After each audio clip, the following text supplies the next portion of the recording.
పరమారాధ్యులు జగద్వందనీయులు SKCM గోసేవాసం సంస్థ సంస్థాపకాచార్య మధ్య గురుదేవ్ గురుకృపామూర్తిం విష్ణుపాద్ పరమహంస పరిప్రాజకాచార్య అష్టోత్తర శ్రీమద్భక్తి సౌధ కేశవ గోస్వామి మహారాజ్ వారి దివ్యపాదంలో విదాస్ అనంత కోటి దండ ప్రణామం చేస్తూ వారి అహేతు కృపాభిక్ష ప్రార్థన కోరుతున్నాం. తదుపరి పరమ గురుదేవ్ నిత్యలా విష్ణుపాద్ పరమహంస పరిప్రాజకాచార్య అష్టోత్తర శ్రీమద్ జగద్గురు భక్తి భయ పురి గోస్వామి మహారాజ్ వారి దివ్యపాదంలో విదాస్ అనంత కోటి దండ ప్రణామం చేస్తూ వారి అహేతు కృపాభిక్ష ప్రార్థన కోరుతున్నాం. రూపాను గురువర్గులు ఆచార్యులకు దివ్యపాదంలో విదాస్ భూరి భూరి సాష్టాంగ అనంత కోటి దండప్రణామం చేస్తూ వారి అహేతు కృపాభిక్ష ప్రార్థన కోరుతున్నాం. భగవద్గీత పిపాసు గురు భ్రాతలందరికీ మాతృమండలికి నా యథాయోగ్య మనసుమాంజలి తెలుపరుస్తూ అఖిల గుణగణి నిధి కరుణాసాగర భక్త వత్సల కల్పతరు దయాసాగర శ్రీ హరితాలుక మహతి కృప ఈరోజు మనందరికీ భగవత్ సన్నిధిలోని మానవ జన్మలోని సర్వోత్కృష్ట ఫలం సత్సంగం లభిస్తుంది.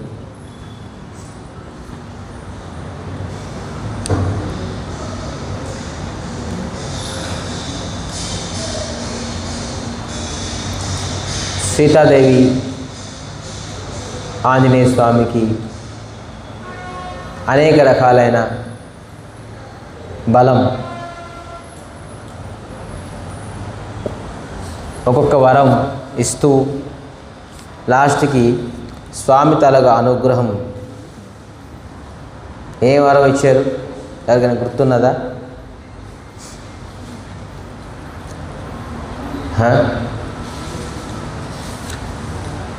ఏ వరం ఇచ్చారు?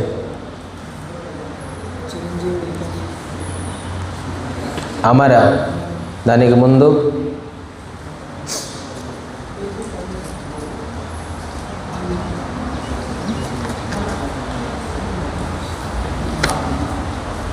కేవలం అమర ఇచ్చారా?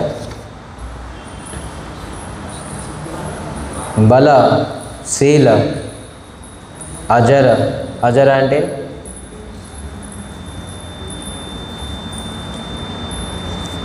ఎవరు గుర్తులేదా? అదే సేవ చేస్తూ కథ వినడం, లేకపోతే ఆబ్సెంట్ మైండ్లోని కథ వినడం.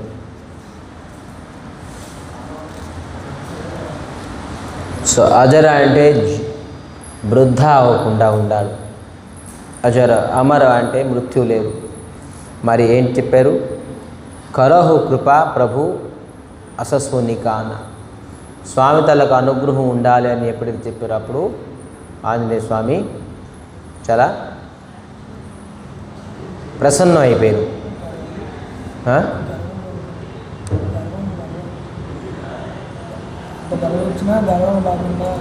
దేనికి కూడా బలం లేదు. బలం ఇచ్చిన, శీల ఇచ్చిన. సో ఈ విధానంగాను వరం తీసుకొని పొందుకొని ఆంజనేయ స్వామి ఎంతో ఆనందపడుతూ సీతాదేవిని ఆంజనేయ స్వామి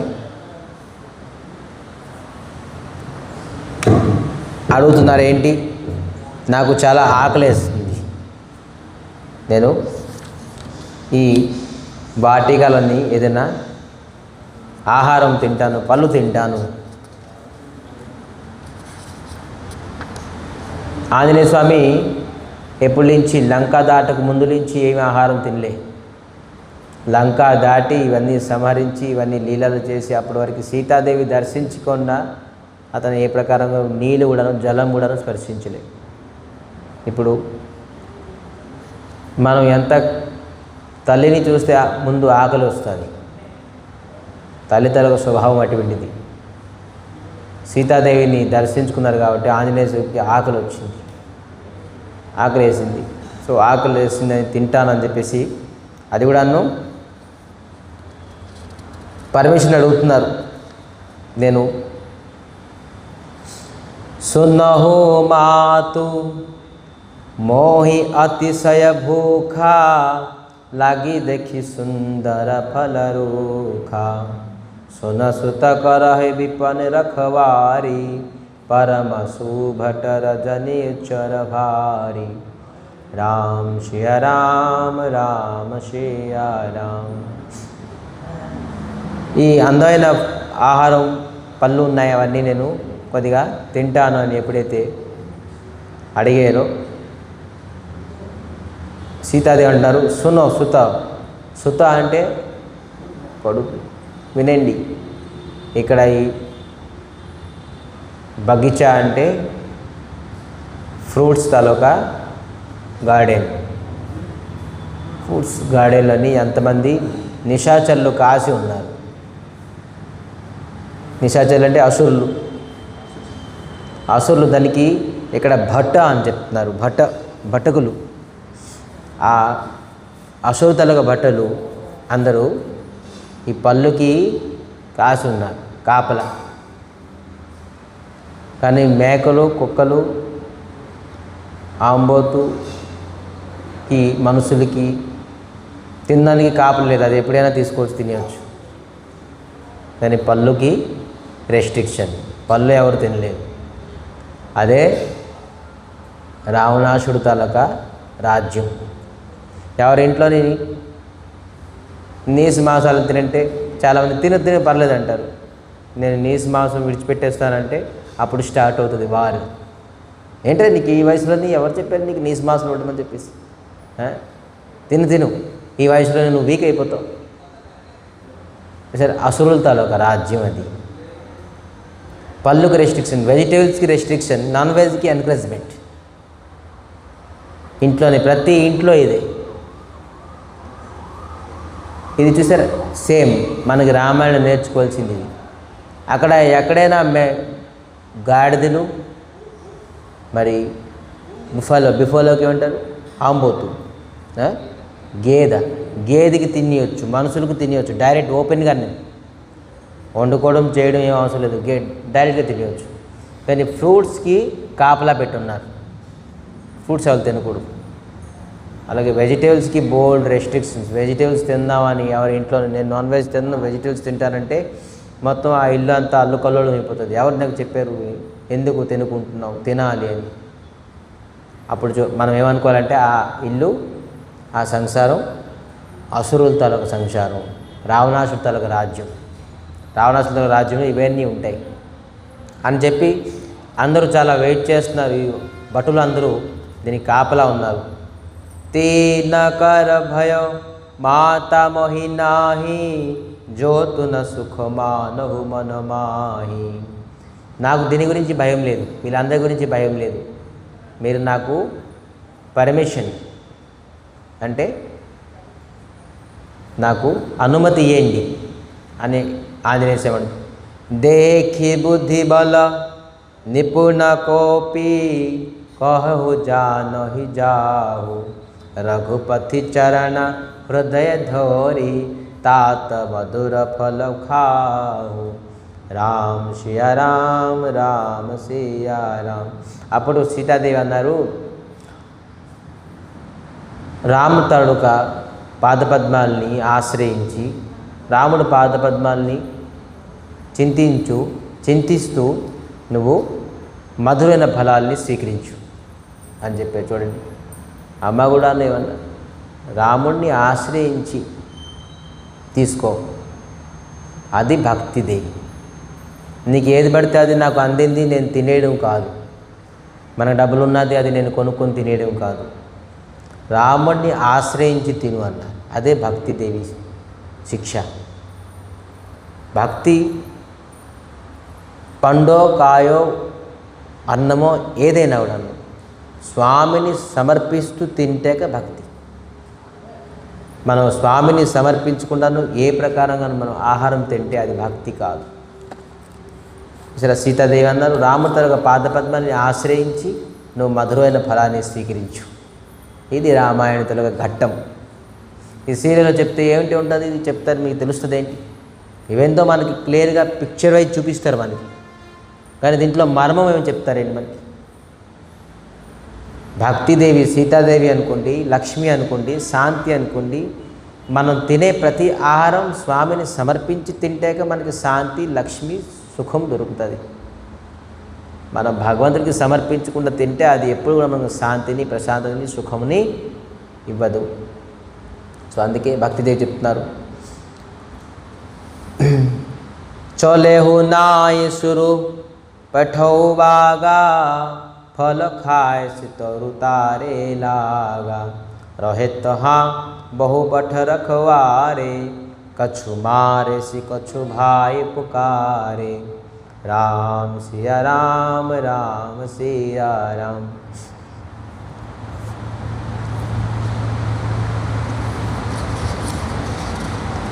ఆంజనేయ స్వామి తాలూకా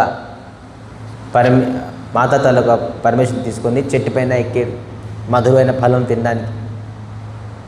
అక్కడ ఒక భట అంటే అసురుడు.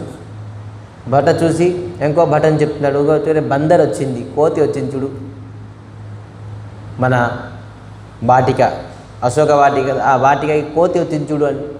అరే ఇంకో భట అంటున్నాడు, గార్డెన్ అంటాక కోతులు, పక్షులు, పావురాలన్నీ వస్తాయి, దానికి నువ్వు కోతి వచ్చింది అని చెప్పడం ఏముంది అన్నారు. సరే ఆంజనేయ స్వామి అరే బాగానే ఉంది ఏమనలేదు, పళ్ళు తినడం ఆరంభించాడు, మొదలైన పళ్ళు. ఇంకో భట చూశాడు, చెప్తున్నారు రే చూడు ఆ బాంధవ వచ్చాడు, పళ్ళు కూడా తినడం ఆరంభించాడు. అరే ఇంకో భట చెప్పారు ఏముంది పళ్ళు, మహా అయితే కోతి 2, 3, 4 పళ్ళు తింటుంది, తిన్నే పళ్ళు తింటే ఏమైంది, పళ్ళు తీసుకున్నారు. కానీ ఆంజనేయ స్వామి తన మెయిన్ ఇంటెన్షన్ ఏంటి, వీళ్ళకి కోపం తీసుకొద్దామని. వీళ్ళు కోపడకుండా, నేను చెట్టు మీద కూర్చున్నా కోపడలేదు, నేను పళ్ళు తిన్నా కోపడలేదు. ఏం చేశారంటే ఏ చెట్టు పళ్ళు తిన్నారో ఆ పళ్ళు తల ఒక చెట్టుని లాగడానికి ప్రయత్నించారు, ఆ చెట్టు పీకడానికి ప్రారంభించారు. ఆంజనేయ స్వామి అతిలిత బలధామ మొత్తం ఆ చెట్ల తలకన్నా మూలం నుంచి లాగేసి, మరి ఏ చెట్లు లాగుతున్నారు, ఏ చెట్టు పళ్ళు తిన్నప్పుడు సీతాదేవి దర్శనానికి ఆటంకం వస్తుందో అటువంటి చెట్లు లాగుతున్నారు. మళ్ళీ చూడండి దీని అర్థం ఏంటి, దీని మర్మం ఏంటి. మనకి భక్తి చేయడానికి ఎవరైతే ఆటంకం వస్తారో వాళ్ళకి మనం చెట్టులాగా పీకి పారేయడమే. అది ఎవరైనా సరే, అది ఎంత పెద్ద చెట్టు అయినా, ఎంత మధురమైన చెట్లు అయినా. సో దాని అర్థం పరమార్థం అలా ఉన్నది. స్వామి దర్శనానికి, స్వామిని చేరుకోవడానికి,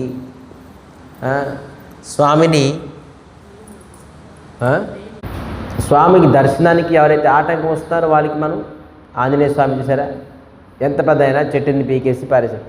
ఆ చెట్టు ఇంకో చెట్టు పైన పడి ఆ చెట్టు కూడా పడేది. ఇలాగ చెట్లు ఆరంభించారు. ఇప్పుడు అరే పళ్ళు పోతే పళ్ళు మళ్ళీ పళ్ళు వస్తుంది, చెట్టు పోతే ఇంకా కాదు అని చెప్పేసి చాలామంది వెళ్ళి చుట్టుముట్టేశారు. ఎవరికి, ఆంజనేయ స్వామికి. ఈ చుట్టుముట్టడంతో ఆంజనేయ స్వామి తను స్టార్ట్ చేశారు తన కళని. ఒకవైపు కొన్ని రాక్షసుల్ని పట్టుకొని, ఇంకొక వైపు కొన్ని రాక్షసులు పెట్టుకొని ఘర్షణం చేస్తున్నారు. ఏ ప్రకారంగా చెప్తున్నారు, గర్జ అరు ధావా. కొంతమంది బీప్ షాప్ అయిపోయింది, వాళ్ళ బేబులు పట్టుకొని షాప్ అయిపోయింది, ఈయన పట్టుకొని వెళ్తున్నారు.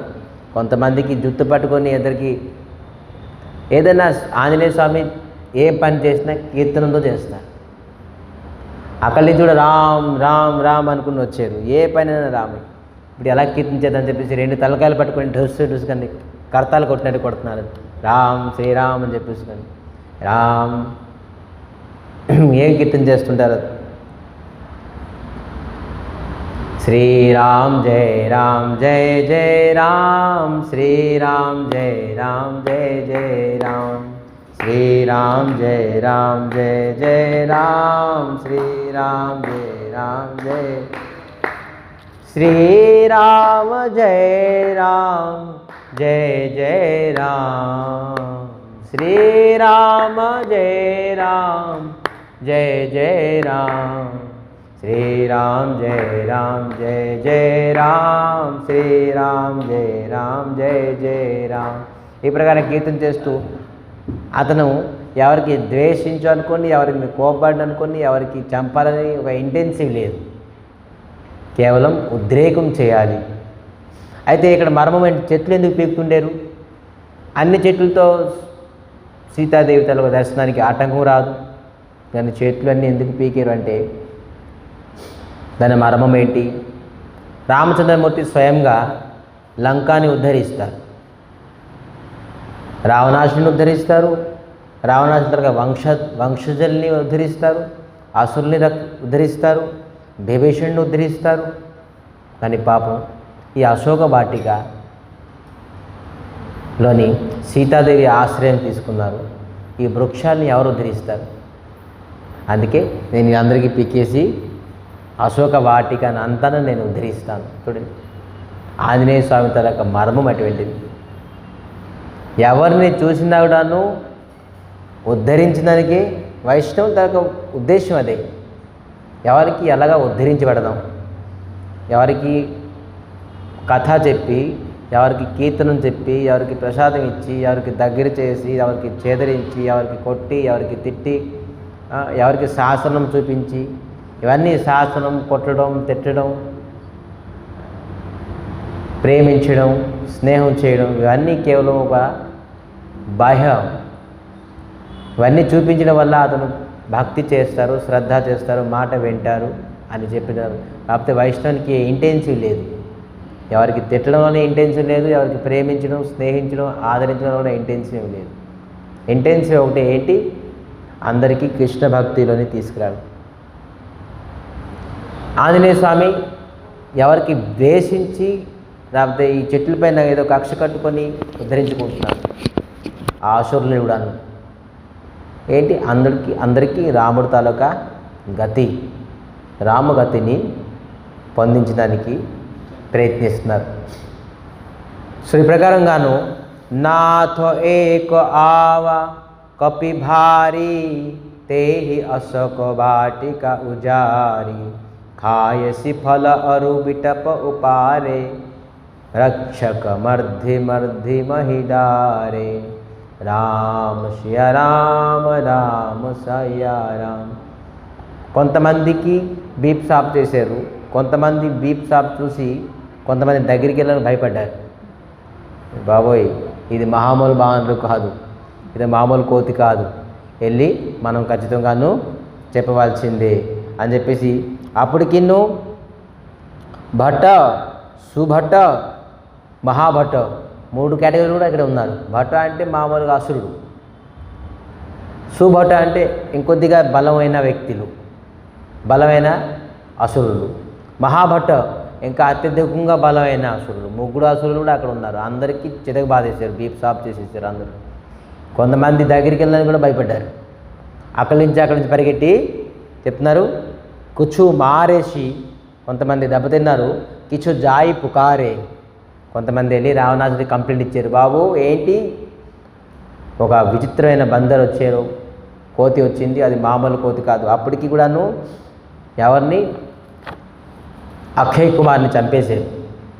అక్షయ్ కుమార్ అని పుత్రుడు, రావణాసుడి తాలూకా పుత్రుడు సంహరించేశారు. సంహరించేసి ఇంకా ఇతను మామూలు వ్యక్తి కాదు, మనం ఖచ్చితంగా రావణాసుడికి మనం రిపోర్ట్ ఇవ్వాల్సిందే అని చెప్పేసి సభలో వెళ్ళి కొంతమంది రిపోర్ట్ ఇచ్చారు. రిపోర్ట్ ఇవ్వడంతో రావణాసుడు, అరే ఇంద్రజిత్ వచ్చాడు. ఇంద్రజిత్ అనే ఇంకో అబ్బాయి, ఇతని పేరు ఇంద్రజిత్ వచ్చారు అని చెప్పేసి అందరూ భట్టలు అందరూ ప్రౌడ్గా ఫీల్ అవుతున్నారు. ఇప్పుడు ఈ కోతి సంగతి అయిపోయింది అని. ఇంద్రజిత్ అంటే పేరు తలకు మీనింగ్ ఎందుకు ఇంద్రజిత్ అని పెట్టారు ఇతనికి? ఇతను స్వర్గంలోని ఇంద్రుడిని జయించారు, అంత బలవంతుడు. మనం తెలుసుకున్నాం, ఇంద్రుడికి కొన్ని 60,000 ఏనుగుల తలకు బలం ఉన్నది. కానీ అతనికి కూడా జయించారు ఈ ఇంద్రజిత్, అందుకే ఇతని పేరు ఇంద్రజిత్ అయ్యింది. వీళ్ళందరూ శంఖనాదాలు, ఘంటనాదాలు, భట్టలు అందరూ అరే ఇంద్రజిత్ వచ్చారు, ఇప్పుడు చూడండి కోతి సంగతి ఏమవుతుంది అని చెప్పేసి అందరూ. ఆంజనేయ స్వామి అంటారు, అతను ఇంద్రజిత్ అయితే ఏమైంది? నేను ఇంద్రియాల్ని జీతం చేశాను. ఇంద్రియాలని జయించిన కన్నాను ఇంద్రియజిత్ చేసేవాడు ఎక్కువ బలమైన. దీనికి అర్థమైందా మీకు ఈ మర్మం ఏంటి? ఇంద్రియాన్ని జయించవచ్చు, కానీ ఇంద్రియాలని జయించడం మహాకఠినం. మహాబలవంతమైన ఇంద్రియాలు. ఈ ఇంద్రియాల్ని జయించడం, ఇంద్రియాల్ని జయించే వ్యక్తి ఎవరికైనా ఎంత పెద్ద బలమైన వ్యక్తి అయినా జయించగలడు. అందుకే ఆయన నువ్వు ఇంద్రియజిత, నేను ఇంద్రియాల్ని జయించున్నాను. ఇంద్రియాల్ని అదుపులో పెట్టుకోవాలి. మనం కొంత టెస్ట్ చేసేప్పటికి ఫెయిల్యూర్ అయిపోతారు. ఇంద్రియాల్ని జయించడం అందరూ ఎప్పుడు అభిమానం చేయకూడదు. మనం ఇంద్రియాల్ని జయించేసాం, మనం అంతా కంట్రోల్లో ఉన్నాం, మైండ్ని, సెన్సెస్ని అని. ఈ మైండ్, ఈ సెన్సెస్ ఎప్పుడు ఏ ప్రకారంగా ప్రవర్తిస్తుంది ఎప్పుడు కూడా తెలియలేదు. కానీ భక్తులు ఆంజనేయ స్వామి అంటారు. ఎందుకు ఆంజనేయ స్వామి అంటున్నారు? ఎందుకంటే నాకు రక్ష ఎవరు? శ్రీరామమూర్తి. ఎవరు ఇంద్రియాల్ని జయించాలని, మనసు జయించాలంటే ఫస్ట్ ఆఫ్ ఆల్ వాళ్ళు ఏం జయించాలి? జిత ఆసనాన్ని జయించాలి. ఎవరైతే ఆసనంలో కూర్చొని ఏకాగ్రత భావంతో నామంని ఆశ్రయిస్తారో ఖచ్చితంగా వాళ్ళు ఇంద్రియాలు, వాళ్ళు మనసు, బుద్ధి ఏకాగ్రత అయిపోతుంది. మరి ఇంద్రియాల్ని భోగ వస్తువులను ఇస్తూ రేపు ఎల్లుండు అవతనాళ్ళు మనం ఈ నెల తర్వాత ఈ నెల కంట్రోల్ చేసుకుందాం అని ఎప్పుడైతే మనం పోస్ట్పోన్ చేసుకుంటూ వెళ్తుంటామో అది ఎప్పుడు కూడాను ఇంద్రియాలు కంట్రోల్ అవుతుంది. ఒకసారి ఇంద్రియాలకి భోగాన్ని ఇచ్చామనుకోండి, భోగ వస్తువు ఇచ్చామనుకోండి, అది ఇంకా కోరుకుంటుంది. మనం ఖచ్చితంగా సైడ్ అయిపోవాలి. లేదు, ఈ ఇంద్రియాలని భోగం ఇవ్వకూడదు అని మనం అప్పటికే మనం నిర్ణయం తీసుకొని మనం కంట్రోల్ అయిపోవాలి. నో, దీనికి ఇస్తే ఇది ఇంకా అడుగుతూనే ఉంటుంది. భోగేశ్వర్య ప్రసక్తానం తయా ఉపహత చేతసాం వ్యవసాయాత్మక బుద్ధి. ఇది వ్యవసాయాత్మక బుద్ధి అంటే మనసు ఎప్పుడు స్థిరం ఉండదు. భోగంతో ఎప్పుడైతే మనం కలుసుకున్నామో, భోగంతో ఎప్పుడైతే ఇంద్రియాలని యుక్తం చేసుకున్నామో ఇది ఇంకా అడుగుతుంది. ఇంకా కావాలి. అగ్గి అలాగా ఎంత పదార్థాలు వేసినా కూడా అన్న అగ్గి ఎప్పుడు అవుతుంది, నేను ఎంత కాల్చాను చాలు, మరి నేను కాల్చను అని చెప్పేసి ఇప్పుడు అందు. సముద్రంని ఎన్ని వస్తువులు వేసినా కూడాను సముద్రం ఎప్పుడు అందు, నాకు ఇది చాలు, మరి నేను తీసుకొని లోనికి అని. ఎంత సముద్రంలో వేసినా కూడాను సముద్రం అంతా తీసుకెళ్ళిపోతుంది. అగ్గి ఎంత మంటలో వేసినా కూడా అదంతా కాల్చి పొడి చేసేస్తుంది. సంతోషించదు అగ్గి, నేను ఎంత కాల్ చేశాను, ఇన్ని వాకలు కాల్ చేశాను, ఇల్లు కాల్ చేశాను, మరి నేను కాల్చను, సంతోషించాను నేను అని చెప్పేసి ఎప్పుడు అగ్నికి ఎప్పుడు సంతోషం ఉండదు. అలాగే ఇంద్రియాలని ఎప్పుడు సంతోషించలేము. దీనికి ఎంత భోగం ఇచ్చామనుకోండి ఇంకా కావాలి, నిరంతరంగా నిత్యం దీనికి కావాల్సింది భోగమే. అప్పుడు మనం లేదు, అప్పుడు రామనామం చెప్పాలి, కంట్రోల్ అయిపోయి. నో, ఇది మనం చేసేది ఏంటి, దేని గురించి వచ్చాం, ఈ భోగం మనం చేయకూడదు. వెంటనే స్విచ్ ఆఫ్, పక్కకి వెళ్ళిపోవాలి, ఎక్కడైతే అవుతుందని. నో, అప్పుడు భగవంతుడు మనకి గుర్తుపెట్టుకోవాలి, రక్షిస్తారు నామం చేసేవారు. ఎవరైతే ఇంద్రియాల్ని కంట్రోల్ చేసుకున్న వ్యక్తి పక్కన ఇంద్రియ భోగం అయ్యేసి మనం దానికి దగ్గరికి వెళ్ళి దూరం అయిపోవాలి. అప్పుడు వాడు ఖచ్చితంగా కృష్ణ భక్తిని పొందగలడు. ఇంద్రియ భోగం చేసినప్పుడు మనం అప్పుడు కృష్ణుడిని గుర్తు చేసుకోవాలి. ఎప్పుడైతే బ్రహ్మచారులు ఇంద్రియాన్ని ఉద్రేకం అవుతుంది అప్పుడు కృష్ణుడిని లేదు, మనం చేసేది ఇదేంటి, ఏం పని చేస్తున్నాం, కృష్ణుని తలుచుకోవాలి. ఖచ్చితంగా భగవంతుడు మనకి ఆ ఇంద్రియాన్ని మనకి కంట్రోల్ చేసేస్తాడు. సో ఈ ప్రకారంగా జితేంద్రియుడు ఎవరు? ఆంజనేయ స్వామి. ఈ విధానంగాను ఎదుర్కొన్నారు. కానీ ఈ ఇంద్రజిత్ తాలూకా కేటగిరీ ఏంటంటే రావణాసుడు ఏంటి, దేనికి ప్రతీకం? మోహానికి ప్రతీకం. మరి కుంభకర్ణుడు అహంకారానికి ప్రతీకం. మరి ఈ ఇంద్రజిత్ దేనికి ప్రతీకం? కామనకి ప్రతీకం. కామన అంటే బంధనం. ఒకరితోని మనం ఉండాలంటే కామన. ఎవరి దగ్గర కామన ఉన్నదో వాడు బంధించి ఉంటాడు.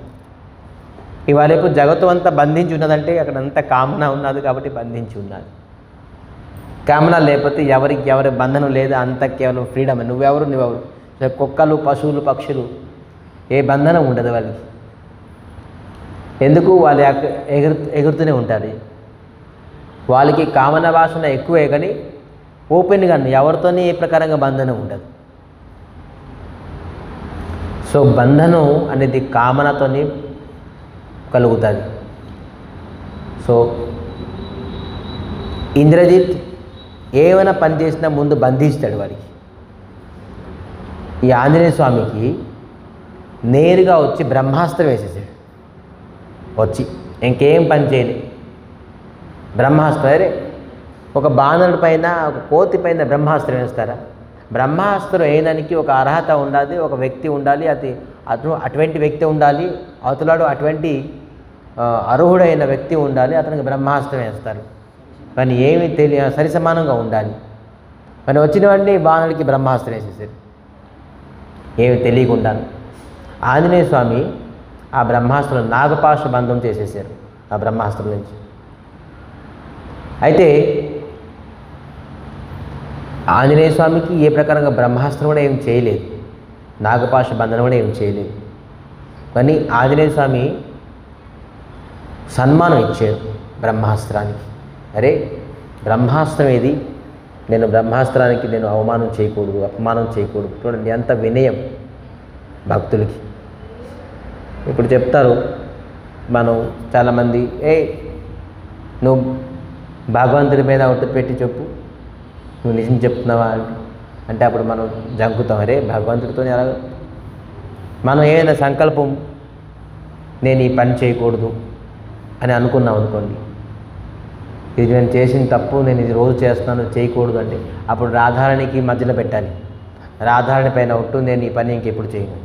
చూడండి మీరు ఆ పని ఎప్పుడు చేయరు. నాకు పర్సనల్గా అనుభవం, ఈ రోజు నుంచి రాధారాణి పాదం పట్టుకొని నేను అనుకుంటున్నాను, ఈ రోజు నుంచి ఆ పని చేయండి. నేను ఏ పని అనుకోండి, ఏదో అది మనకి చెడు దృష్టి అవుతుందో, లేకపోతే చెడు పని అవుతుందో, ఏదో అవుతుందో, మనం అక్కడ ఏమనుకోండి రాధారాణికి మధ్యన పెట్టేసి చేయండి, నేను ఆ పని రేపటి నుంచి, ఇవాళ నుంచి, ఇప్పుడు నుంచి చేయను, ఇది రాధారాణి పైన ఒట్టు.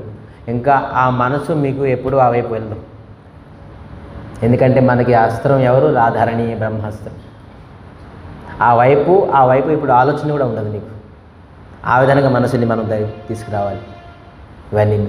ఎందుకంటే రాధారాణి ఆ శక్తి ఇచ్చేస్తుంది. సో జయ శ్రీమతి శ్రీ రాధారాణికి.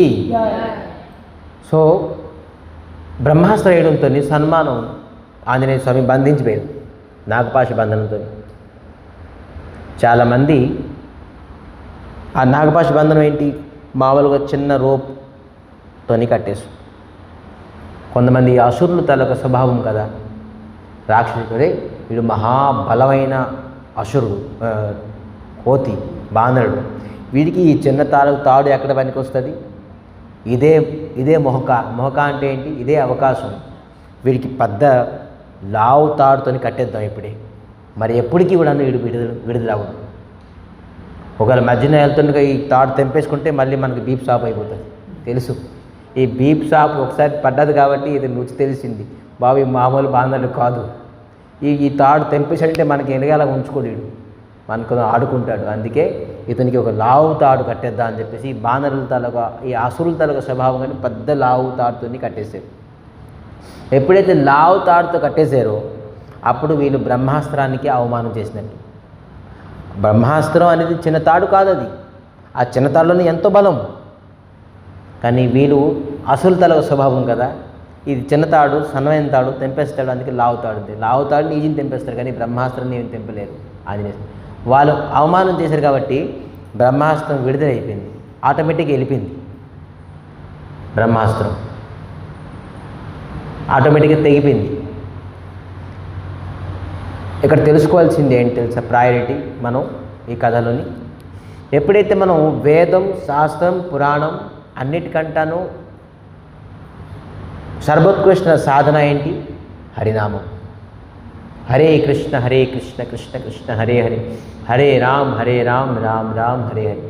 దీనికి మించిన సాధన ఈ జగత్తులోని, ఈ సంసారంలోని, ఈ శాస్త్రంలోని, వేదం పురాణంలో లేదు. ఇది అన్నిటికంటే సర్వోత్కృష్ణ సాధన. ఈ సాధనాలన్నీ ఏది అవ్వలేదో ఇంకా ఏ సాధనని కూడా ఎప్పుడూ ఎన్నటికీ అవ్వదు. ఏదైనా అవ్వాల్సిందన్నా, కావాల్సిందన్నా, తీరుకోవాల్సిందన్నా కేవలం ఇదే టాప్ మోస్ట్ సాధన. ఇది ఎవరైతే ఆశ్రయించుకొని నాదేం పని అవ్వకుండాదయ్యా, ఈ నామం చేసినా కూడాను, జపం చేసుకున్నాను, గురువు శరణం తీసుకున్నా కూడా నా పనులు పెండింగ్ అయిపోతున్నాయి, వ్యాపారం అవ్వకుంటుంది, లేకపోతే ఇది అవ్వకుంటుంది, అది అవ్వకుంటుంది, నాకు మనశ్శాంతి లేదు అని వేరే సాధన పట్టుకుని వాడు ఈ అసురుడితో సమానం. చూసారా ఏంటి, బ్రహ్మాస్త్రం కన్నాను మీ తాడు గొప్పదా? ఎంత లావు తాడు మీరు కట్టేస్తారు? లావు తాడు ఎక్కడ, బ్రహ్మాస్త్రం ఎక్కడ? కానీ అసురులు చూడండి, హరినామం ఎక్కడ, ఈ మిగతా సాధనాలు ఎక్కడ పనికొస్తారు? సో మిగతా సాధనాలు ఎప్పుడు కూడా నువ్వు కంపారిజన్ కాదు. అందుకే ఇది నామాపరాధంలో 10 మూలమైన అపరాధాలు ఉన్నాయి. 10 మూల అపరాధంలోని ఈ అపరాధం ఏంటంటే నామంతో ఇంకేది కంపారిజన్ చేయకూడదు. నామం చేస్తూ ఇంకా ఏ సాధన పైన కంపారిజన్ చేయకూడదు. నామం అనేది, హరినామం అనేది అల్టిమేట్. దీనికి సరిసమానంగా ఏదీ లేదు, సమానంగా ఏది లేదు. మతః పరతర నాణ్యత్ కించిదస్సు ధనంజయ. నాకంట సరిసమానం కానీ నాకంట పైది ఏదీ లేదు. భగవంతుడి తాలూకా నామం కన్నా పైన, భగవంతుడి నామం కన్నా సరిసమానం ఇంకేది లేదు. నా నామ సదృశ్య జ్ఞానం, నా నామ సదృశ్యం తపః, నా నామ సదృశ్యం జ్ఞానం తపః, నా నామ సదృశ్యం పూజ, నా నామ సదృశ్యం సాధన ఏదీ లేదు.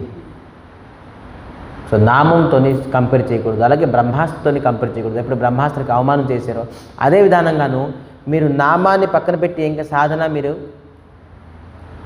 యాక్సెప్ట్ చేసినండి. నామంతో మీకు విడిచిపెట్టి వెళ్ళదు. కానీ నామం చేయడం వల్ల మీకు ఏదైతే అనుభూతి రావాల్సిందో ఆ అనుభూతి మీరు ఎప్పుడు పొందలేరు. అర్థమైందా మీకు? నామం మీకు విడిచిపెట్టి వెళ్ళదు ఎప్పుడు. నామం తాలూకా కరుణామయం.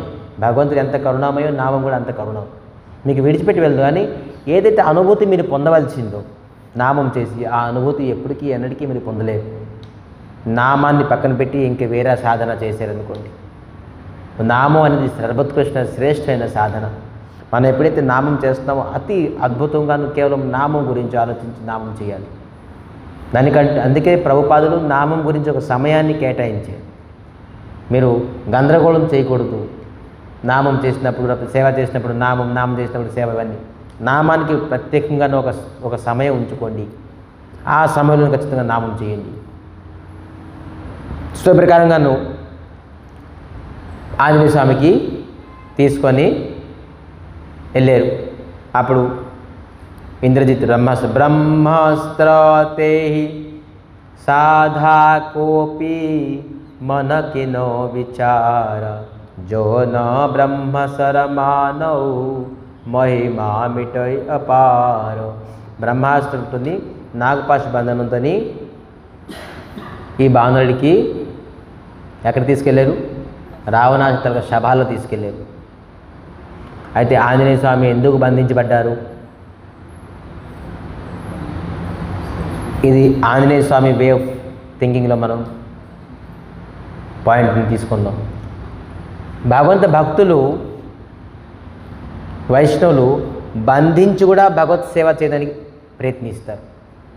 ఎందుకంటే నేను బంధించిపోతే, నన్ను తీసుకెళ్ళిపోతే నేను రావణాసుడితో ఎలా కలుస్తాను? రావణాసుడితో కలపోతే నేను రామదూతుడినిగా వచ్చి రాముడి తలక మెసేజ్ని నేను ఎలాగివ్వగలను? రావణాసుడికి రామకార్యాన్ని నేను ఎలా చేయగలను? అంటే నేను రావణాసుడిని కలపోతే. సో బంధనాన్ని స్వీకరించారు. నేను వెళ్ళి రావణాసుడి కలాలి, ఎందుకంటే రామకార్యం ముందు చేయాలి. చూడండి, స్వయంగా బంధించిపోయి కూడాను, తను బంధించిపోయినా కూడాను రామకార్యం గురించి బంధించిపోతారు. కష్టమైనా నష్టమైనా రామకార్యమే ముఖ్యమైనది. సో నేను లాస్ అయ్యి నేను భగవత్ కార్యం చేయను. లేకపోతే నష్టమే, లేకపోతే ఇది చేస్తే అది చేయి. చాలామంది నేను మా చెల్లెల గురించి, మా అక్క గురించి, మా అమ్మ గురించి నేను రాలేనండి, నేను చేయలేనండి, మా అమ్మ నాకు గొప్పది, మా నాన్న మాకు గొప్పోళ్ళు. చూడలే చాలామంది డైలాగ్స్ అంటుంటారు. కానీ భార్య వస్తే ఆ అమ్మ నాన్నని విడిచిపెట్టేస్తారు. ఆ అమ్మ నాన్నే చేదైపోతారు. కానీ భక్తి చేయమంటే నేను విడిచిపెట్టానండి అమ్మకి నాన్నకి, అది అవ్వదు. ఎన్ని రోజులు ఎవరి దగ్గర ఉంటారు అమ్మా నాన్నతో ఉండే మనసులా ఈరోజు. కానీ భక్తి చేయమంటే అవదు, నా రెస్పాన్సిబిలిటీస్ ఉన్నదండి అంటే. కానీ ఎప్పుడైతే మాయా ఎంటర్ అయిపోతుందో ఆ రెస్పాన్సిబిలిటీ ఇర్రెస్పాన్సిబిలిటీ అయిపోతుంది. సో జై హో శ్రీ మాయాదేవికి. సో ఈ ప్రకారంగాను कहलंकेश कवनते कीसा केहि के बलो घाले भनखीसा की धो श्रवण सुनहि नहीं मोहि देखो अति अशक सठ तोहि राम सिया राम राम सिया राम. हे कपि, నువ్వు ఎవరి బలంతో నువ్వు నా అక్షయ్ కుమారుని నేను సంహరించావు. ఈ చెట్లు, ఈ అశోక వాటిక నీ విధంగా నష్టం చేసావు. నీకు ఎంత బలం ఎవరిచ్చారు? ఎవరిని చూసి నువ్వు ఎంత ఈ కార్యాన్ని చేసావు? ఎంత ధైర్యాన్ని మా కొడుకుని అక్షయ్ కుమార్ని సంహరించావు? నీ వెనకాతలో ఏం బలం ఉన్నది అని ఎవరు అడుగుతున్నారు? రావణాసు. మోరే నిశ్చిచర కేహి अपराधा कहु सठ तो ही नो प्राण कोई बाधा सुनु रावण ब्रह्मांड निकाया फाल जासु बल विचरित माया राम सिया राम राम सिया राम. ఆంజనేయ స్వామి ఏ ప్రకారంగా ఆన్సర్ ఇస్తున్నారు చూడండి. హే రావణాసుడా, హే రావణ్, ఎవరైతే ఈ బ్రహ్మాండాన్ని సృష్టించడానికి ఆ బ్రహ్మకి శక్తి ఇచ్చారో, పాలనం చేయడానికి విష్ణుకి శక్తి ఇచ్చారో, మరి సంహరించడానికి మహాదేవుడు శివుడికి శంకరుడికి ఇచ్చారు శక్తి, ఆ శక్తితో నేను ఈ కార్యం చేశాను. ఆన్సర్ చెప్తున్నాను. సును రావణ బ్రహ్మాండ నికాయ, ఏ బ్రహ్మాండాన్ని సృష్టించారు బ్రహ్మ, ఆ బ్రహ్మకి ఎవరైతే శక్తి ఇచ్చారో అతని శక్తి వల్ల నేను ఈ పని చేశాను అని. మరి ఎవరైతే పాలన చేస్తారో విష్ణుమూర్తికి ఎవరైతే శక్తి ఇచ్చారో ఆ శక్తితోనే నేను వచ్చి ఈ కార్యం చేశాను. మరి అయితే ఈ బ్రహ్మాండాన్ని సంహరిస్తారో మహాదేవుడు శంకరుడు, అతనికి ఎవరైతే శక్తి ఇచ్చారో ఆ శక్తి వల్ల నేను ఈ పని చేశాను అని చెప్పి చెప్తున్నారు. ఒక్కొక్కటి. జాబల శీస धरत सहसानन अंडकोश समेत किरिकादनो धारोई जो विविध देह सुरत्राता ब्रह्म से सठहु सिखवाना हर कंदड़ी कठिन जे शोभाजा. చూడండి మళ్ళీ అంటారు కోదండ చెప్తున్నారు. हर कोदंड कठिन जो भाजा तेहि समेत नृपदल मद गुंजा. నువ్వు మిథిలా దేశానికి వచ్చావు. పినాక్ తల ధనుర్బాణం ఎత్తడానికి నువ్వు రావణాసుడు వెళ్ళాడు, కానీ ఎత్తలేపాడు. ఎవరైతే ఎత్తి మిగతా రాజులు అందరి తల కానీ ముక్కుని కింద దించారో అతని బలంతోనే నేను ఇక్కడికి వచ్చాను. మళ్ళీ చెప్తున్నారు. ఖర దూషణ త్రిశిర ఆరు బలి బద సకల అతిలిత బలశాలి. ఖర దూషణ అంటే ఎవరు?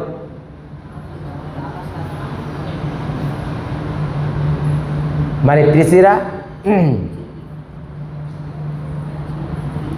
కూడాను అన్నదమ్ములే. ఆరు వాలి అంటే ఎవరు? సుగ్రీవ వాలి.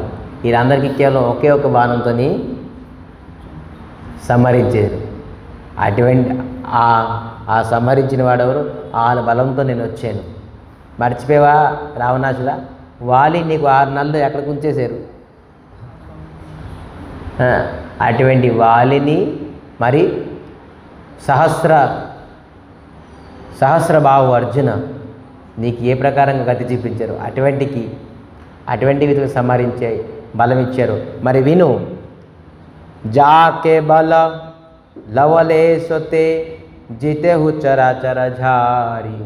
నువ్వు ఎవరి బలంతో ఈ జగతానికి జయించి నీ అదుపులో పెట్టుకున్నావే అతని బలమే నీలోని ఉన్నది అంటున్నారు. మళ్ళీ ఎవరి బలము ధైర్యంతో నువ్వు మొత్తం జగతాన్ని జయించి నీ అదుపులో ఉంచుకున్నావు, ఆ బలం కూడా నువ్వు అతనిదే. అతని బలం మీద నేను వచ్చాను. జానహు మే తుమారి ప్రభుతాయి सहसुबाहु सन फारी कराई समर बाली सन बरी जसु पावा सुनि कपि वचन बिहोसी बिरवा. ఈ వచనాలన్నీ విని బాణరుడు ఇంత చెప్తున్నాడు అని చెప్పేసి రావణాసుడు ఇంకెవరిదైనా చెప్తే ఊరుకుంటాడేమో. రావణాసుడికి ఇంకా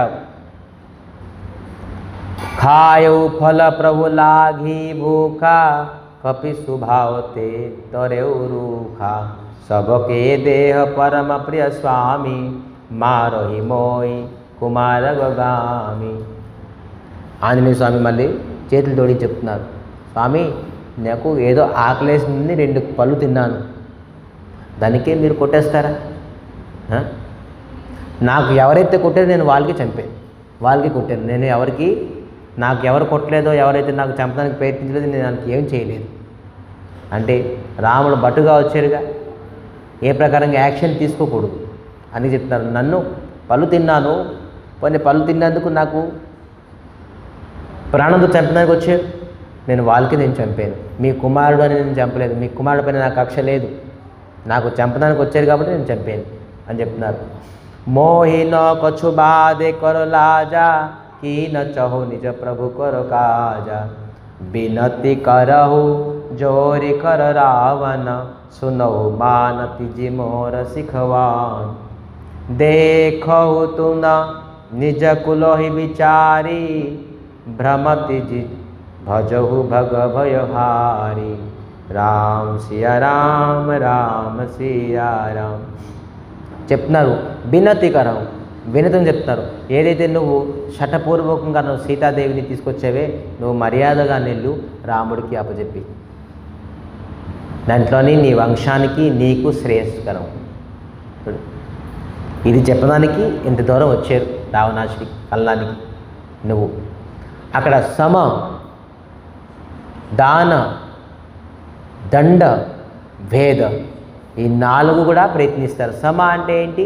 వినయపూర్వకంగాను మర్యాదగాను చెప్తారు. రావణాసుడా నువ్వు విను, నువ్వు ఎంత పెద్ద బలవంతుడి పైన పెట్టుకోక నువ్వు చక్కగా సీతాదేవికి వెళ్ళు అప్పచెప్పడం వల్ల ఏమవుతుంది? కాజే డోర అతి కల డోరాయి జోసుర అసుర చర చర ఖాయి చెప్తున్నారు.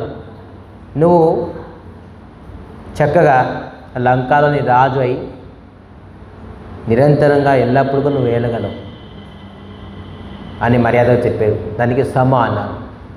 దాము అంటే మోహం చూపించారు. ఇప్పుడు నువ్వు అప్పచెప్పడం వల్ల నీ లంకాలో నువ్వే రాజు అయి ఉంటావు, చక్కగా ఈ లంకాలో నువ్వే ఏలుతావు అని రాజ్యాన్ని మోహం చూపించారు. నీ హోదా నీ ప్రతాపాన్ని మళ్ళీ ఒకసారి గుర్తు చేసి మోహం చూపించారు. ఇప్పుడు దండ అనేది చెప్తున్నారు సును దశకంఠ कहई पनरोपी विमुख राम त्रात नहि कोपी शंकर सहस विष्णु अजतो ही कहई नो राखी राम कर द्रोही राम सिया राम राम सिया राम।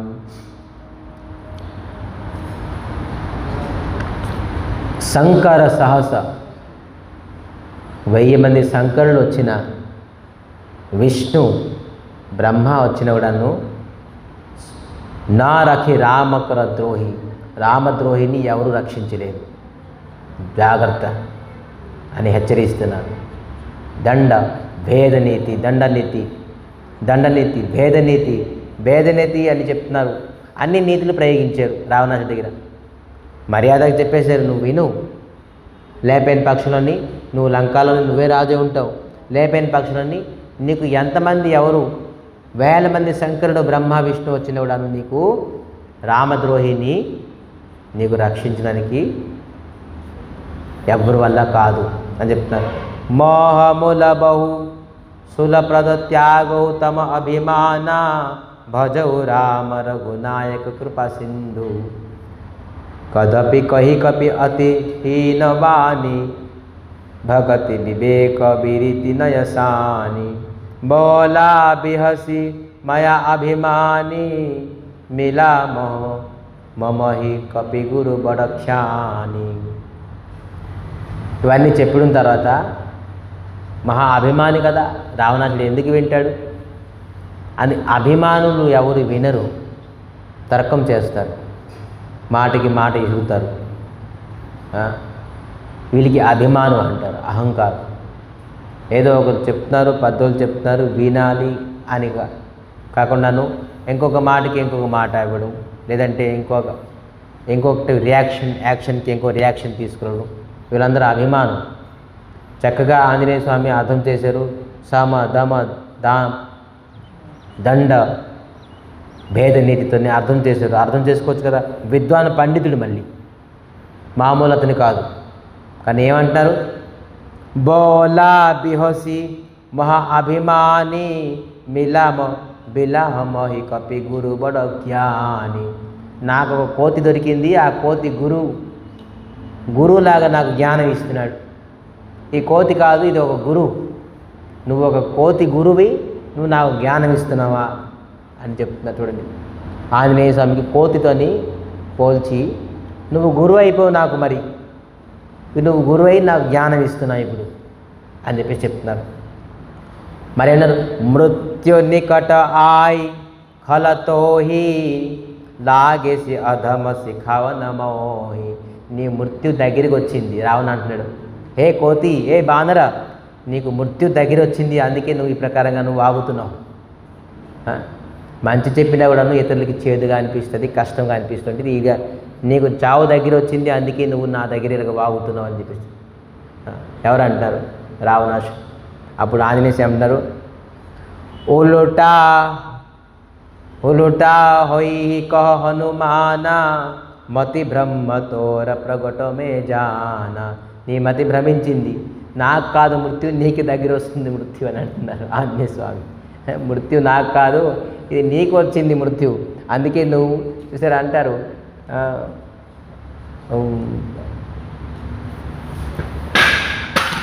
ఏంటి అంటే మంచివాడు ఉన్నది, విపరీత బుద్ధి, వినాశకాలే విపరీత బుద్ధి. వినాశం వచ్చినప్పుడు వాడికి బుద్ధి కూడా విపరీతంగాను పనిచేస్తుంది. విపరీతం అంటే ఏంటి, విపరీతి అంటే ఏంటి, విపరీతం అంటే విపరీతి అంటే ఏంటి అంటే ఆపోజిట్ డైరెక్షన్. ఏది మంచి దానికి ఆపోజిట్ డైరెక్షన్ వెళ్తుంది విపరీతి అంటే ఉల్టా, వ్యతిరేకంగానే పనిచేస్తుంది బుద్ధి. ఎప్పుడు వినాశకాలే. వీడికి రావణాసుడికి వినాశకాలం. ఆంజనేయ స్వామి చక్కగా అర్థం చేసుకోరు. ఆంజనేయ స్వామితో మహాజ్ఞాని, జ్ఞానినా అగ్రగణ్యం. అతను అర్థం చేసినా కూడాను ఇతను అర్థం చేసుకోలేప్పుడు విపరీతం. నువ్వు నాకు కాదు మృత్యు, నీకు వచ్చింది మృత్యు చూడు అని చెప్తున్నారు. సో ఎవరికి మృత్యు వస్తుంది, ఎక్కడికి అంది మనం రేపు తెలుసుకుందాం. ఈ మృత్యు ఏంటి, మరి ఇంకా ముందుకు వెళ్తే ఆంజనేయ స్వామికి ఏం చేస్తారు, ఆంజనేయ స్వామికి చెప్తారు చంపండి అని. ఆ మధ్యలోనే విభీషణుడు వస్తారు, రాయవారు చేస్తారు, లేదు దూతుడికి చంపకూడదు, ఏం చేయాలి నిర్ణయం అనేది రేపు తీసుకుందాం. రేపు స్టార్టింగ్లోనే బాగుంటుంది కాబట్టి రేపు ఆంజనేయ స్వామికి ఏ ప్రకారంగా పనిష్మెంట్ ఇస్తారా, లేకపోతే ఏంటి ఇస్తారని తెలుసుకొని ఆంజనేయ స్వామి ఏం చేస్తారు లంకాకి, అద్భుతం అనే లీలలు ఇవన్నీ మనకు తెలిసిందే. చూసిందే వినిదే, కానీ దీంట్లోని చిన్న చిన్న మర్మం ఉన్నది. ఆ మర్మాన్ని యాక్సెప్ట్ చేసుకొని ముందుకు వెళ్ళాలి. అందుకే మనకి ఈ మర్మం తెలుసుకుంటాక వాస్తవమైన రామాయణం తాలూకా సుఖాన్ని పొందగలం. అది మన జీవితానికి పనికొస్తుంది. మర్మం తెలుసుకోవడానికి కేవలం సీరియల్ లాగా సినిమాలాగా చూస్తే ఎప్పుడు కూడా ఈ మర్మం తెలుసుకోవాలి. ఎప్పుడు మన జీవితానికి రామాయణం పనికిరాదు. ఈరోజు రామాయణం ఎవరికి తెలియదు, మనకంటే బాగా చెప్తారు చాలామంది, చాలా అద్భుతంగా చెప్తారు. అన్ని వాక్య ఒకటి తర్వాత ఒకటి ఏమైందని చెప్పేస్తారు. పిల్లలకి అడిగినట్టు చెప్పేస్తారు. వాళ్ళు చాలా కార్టూన్స్ చూసేసి చాలామంది రామాయణం చెప్పేస్తారు. కానీ రామాయణంలో ఉన్న మర్మం ఏంటి, ఆ మర్మం మన జీవితానికి ఎంతవరకు పనికి వస్తుంది అనేది మనం చూడాలి. సో విధానంగాను ఈ కథకి విరామం చేసి రేపు ఆంజనేయ స్వామికి ఏమి రావణాసుడు ఏం చేస్తారని మనం తెలుసుకుందాం. మంచాకల్పతరుభ్యశ్చ కృపాసింధుభ్యో పతితానం పావనేభ్యో వైష్ణవేభ్యో నమో నమః.